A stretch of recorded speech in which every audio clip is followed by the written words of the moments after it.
Hello बच्चों, let's read the question. यहाँ पे हमें क्वेश्चन दिया गया ECG is graphical representation of, and हमें चार ऑप्शंस प्रोवाइड किए गए हैं। First one is given as rate of heart beat, second दिया गया volume of blood pumped, third दिया गया वेंट्रिकुलर कॉन्ट्रैक्शन एंड फोर्थ दिया गया इलेक्ट्रिकल एक्टिविटी ऑफ हार्ट। तो चारों ऑप्शन में से हमें करेक्ट आंसर फाइंड आउट करना है, but before getting to the answer let's talk about the key concept of this particular question. इस क्वेश्चन का जो की कॉन्सेप्ट है that is regarding ECG, right. So अब बात करते हैं ईसीजी होता क्या है। So the full form of ECG is cardiogram, okay? So electrocardiogram जो है this is the full form of ECG. अब हम बात करते हैं ये होता क्या है। So this is basically a graphical representation, okay? Representation होता है, and this graphical representation is basically produced by using a machine and हम यहाँ पे इस प्रोसेस में क्या होता है, डिफरेंट इलेक्ट्रोड्स यूज किए जाते हैं and they are basically connected to our body part, जो कि मेजर करता है इलेक्ट्रिकल एक्टिविटी को। ओके, सो जो ग्राफिकल रिप्रेजेंटेशन होता है ईसीजी का, ये क्या शो करता है, this shows the electrical activity of our heart. Okay, हमारे हार्ट का जो इलेक्ट्रिकल एक्टिविटी होता है उसको शो करने में मेजर रोल होता है ईसीजी का।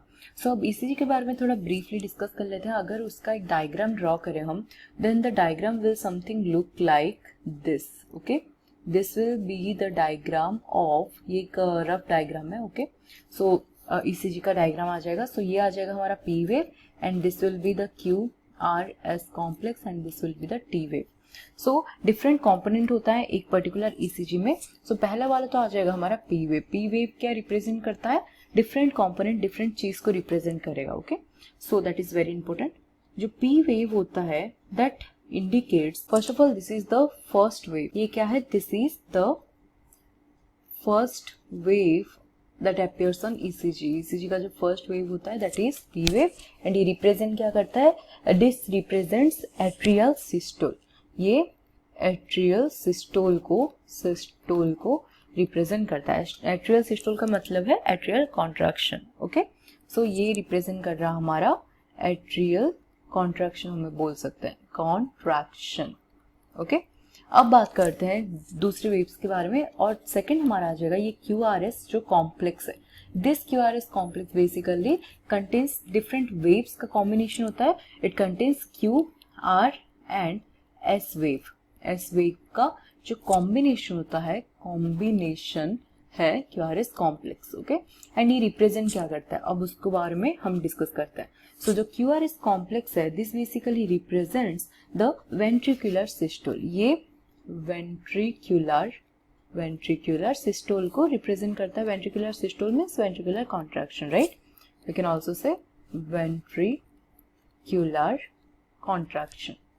कॉन्ट्रैक्शन को ये रिप्रेजेंट कर रहा है। अब बात करते हैं थर्ड वेव जो अपीयर होता है ईसीजी में, that is the T wave. So अब टी वेव का रोल क्या है, ये क्या रिप्रेजेंट करता है। So T wave is the next wave that appears to QRS complex and ये रिप्रेजेंट करता है वेंट्रिकुलर रिपोलराइजेशन को।